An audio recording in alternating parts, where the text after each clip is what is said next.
Polynesian Paralysis, the sensible approach to mindfulness. In this video, we're going to review an article that appeared in the East Village Other magazine in March 1969, Volume 4, Issue 15.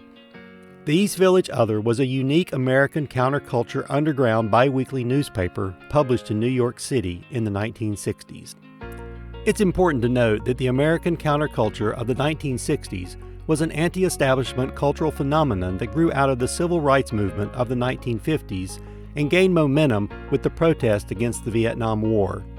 As the 1960s unfolded, there was widespread social tensions concerning many issues such as women's rights, sexuality, rights of non-white people, and psychedelic drug use.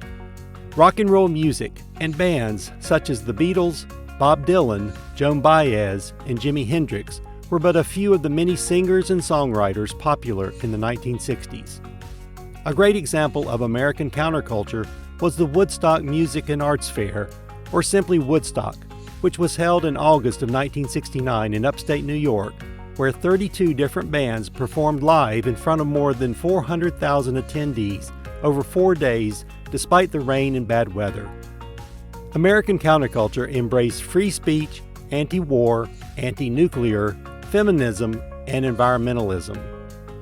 The article on page 9 in the March 1969 issue of the East Village Other magazine was titled Hawaii, Where the Hippies Have Gone, and was written by Walter Breen. Apparently, Walter spent about 10 days in Hawaii in January 1969 exploring the islands and looking for young people from the mainland who were living in Hawaii because of the relaxed lifestyle. Mr. Breen experienced the aloha spirit in Hawaii, which makes visitors feel welcome, and he felt it was similar to the vibrations of San Francisco in 1967.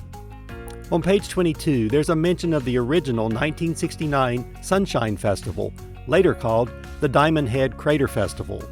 This outdoor concert featured local bands and about 12,000 young people attending from sunrise to sunset on New Year's Day. Eventually, the concert would grow into a 2-day event with almost 100,000 attendees by the mid-70s. The author notes that this Woodstock-type concert created San Francisco vibrations for 12 hours without the slightest hassle, and the smoke rising from Diamond Head Crater was, for once, not of volcanic origin. Unfortunately, by the mid-70s, the popularity of this event would lead to its cancellation by the Hawaii State Department of Land Resources because of complaints of noise and the environmental impact concerns. On page 23, there's a mention of Polynesian paralysis. Mr. Breen starts by saying that only a few places in Hawaii do people show any resentment to the influx or lifestyles of hippies. The general public opinion is somewhere between amused tolerance and interest. It's okay to call a boy a surfer, but not a hippie. Polynesian paralysis is an accepted form of relaxation for some, but in others, it might be considered lazy. The end of the article mentions the beauty of Hawaii, which, as he says, is really beyond description unless one is a natural poet. Mr. Breen ends his article by noting the millions of birds, the fantastic floral, the sea of Van Gogh colors, are worth all it costs to see.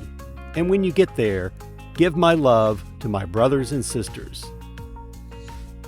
This video has been brought to you by RX Aloha, the makers of the original Polynesian Paralysis pills. For more information about Polynesian paralysis, please visit our website at rxaloha.com or listen to the Polynesian Paralysis Podcast on your favorite streaming platform.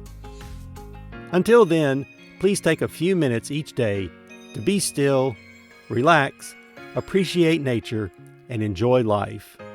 Enjoy Polynesian Paralysis, the sensible approach to mindfulness.